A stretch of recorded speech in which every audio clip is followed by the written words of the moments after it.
Alright, what's up, y'all? So I'm here with another Pitiful Peter production, but something just came to my mind while I was out on the while I was out doing some work at the cemetery here. And so I wanted to talk to y'all about your ancestors, because I know a lot of times people want to know, like, how do I communicate with my ancestors, and am I connecting with my ancestors, like, after I've tried to attempt to make contact. And so when it comes to your ancestors, right, when you're communicating with them, you're going to communicate with them just like how you communicate with anybody else that you're trying to get to know.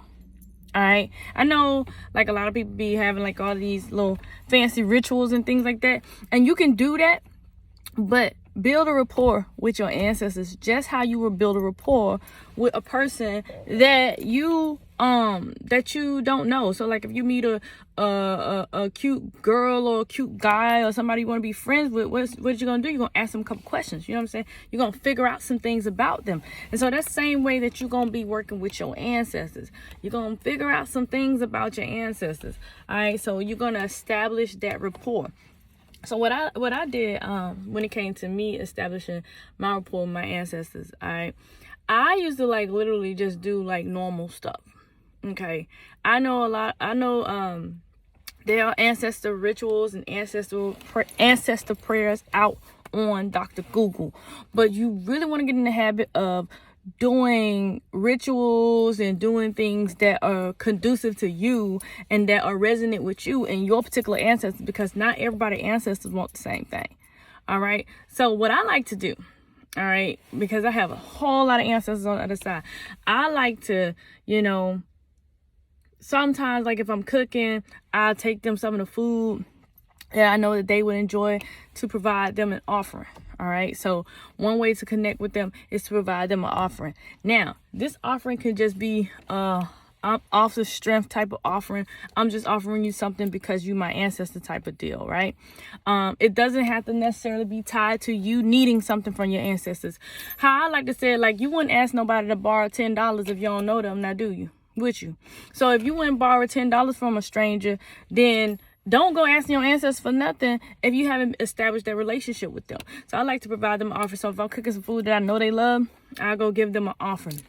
One thing that I really enjoy doing with my ancestors is I love getting them flowers. Like, and I know if they like the flowers or not because I prepare the flowers. If you follow me on Patreon, which the link is in the description below, there are several classes that I give on how to really connect with your ancestors, how to provide them offerings, different things that'll help you get started on this journey. So Patreon link is in the description below. But what I like to do, I love to prepare them flowers. I love to prepare a space for them. I really enjoy playing.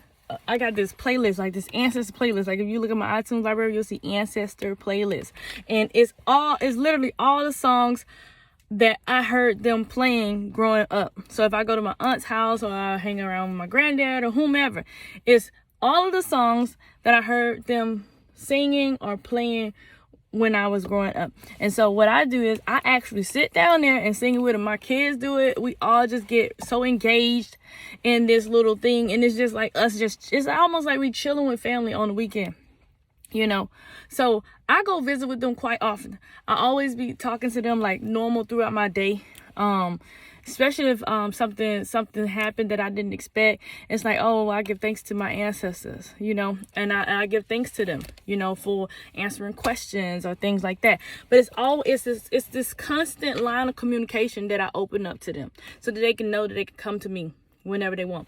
Now, how you know if your ancestors made a connection with you?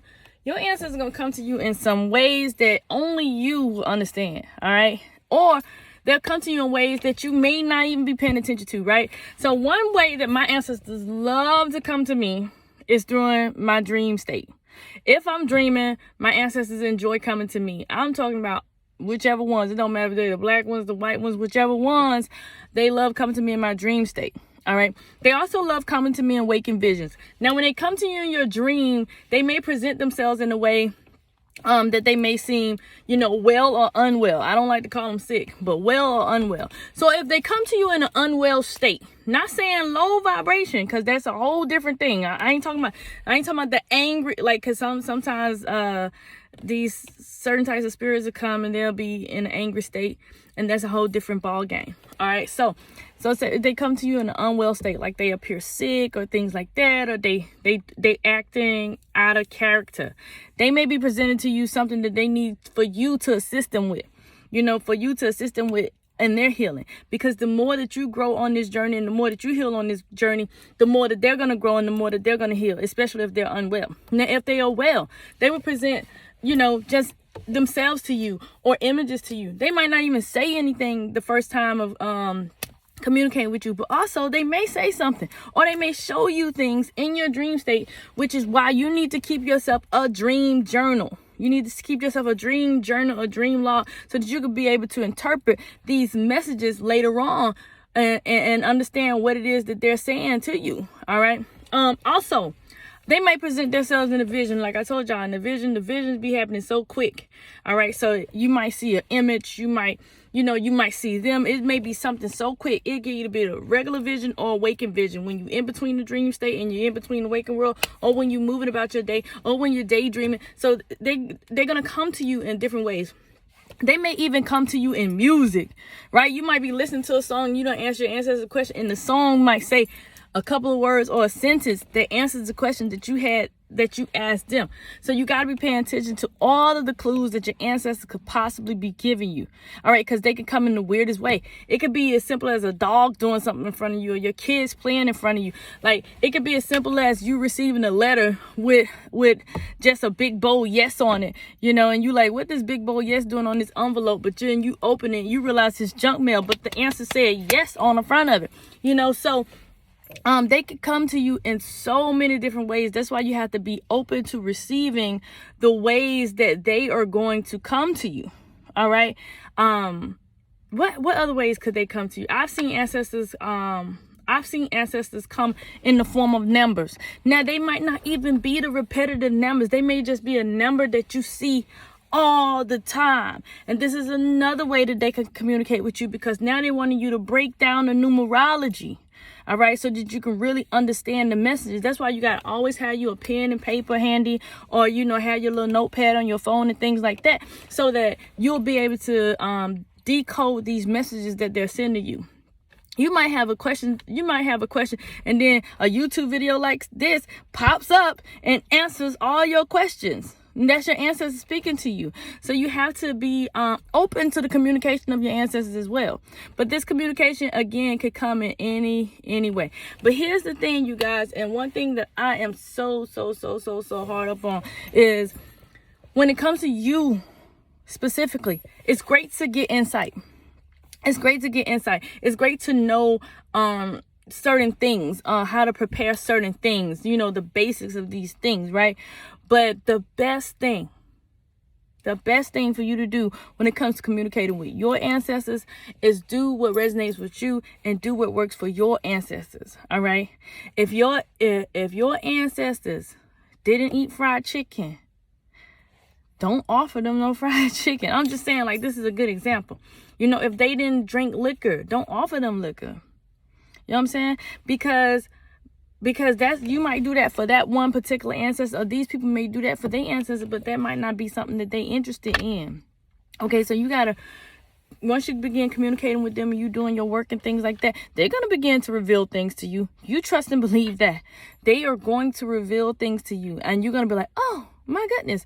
I remember one time when I first started including my in-laws in my rituals, because I used to just do my folks, but I started including my in-laws in my rituals, and I used to try to get my in-laws the same type of flowers that I would get my folks, and I would wonder why my family flowers would be alive, but my in-laws flowers would be dead.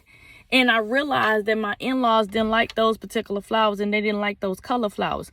So then I started getting the flowers that my husband initially picked the color of the flowers to give to the in-law, right? To give to his relative. when he picked the color of the flower, now every time we pick the same type of flower, the same colors, and guess what? They do not die. Those flowers last for 2, 3, 4 weeks at a time. I ain't never seen flowers last that long, you know, but that's because your ancestors was telling me, like, look, I appreciate what you're doing, but I don't like this color, you know. And so he got this intuitive message saying, okay, this is the color that the color that I want on the altar, and that's the color that we continue to put there. So they will communicate with you. They will tell you what they like and what they don't like. All right. So that's pretty much it. Listen, if you got any more questions, if you want to get down with this ancestral healing, if you want to, you know, talk about all things spiritual in our community, because there's a lot of things that we do that I do not put on YouTube because YouTube ain't the place for it. All right. But if you're interested, you can follow me on Patreon. The link is in the description below. Also, if you look down in the description, you'll see the link to my website if you're interested in intuitive readings or you're interested in the mentorship program. So peace, and I'll holler at y'all.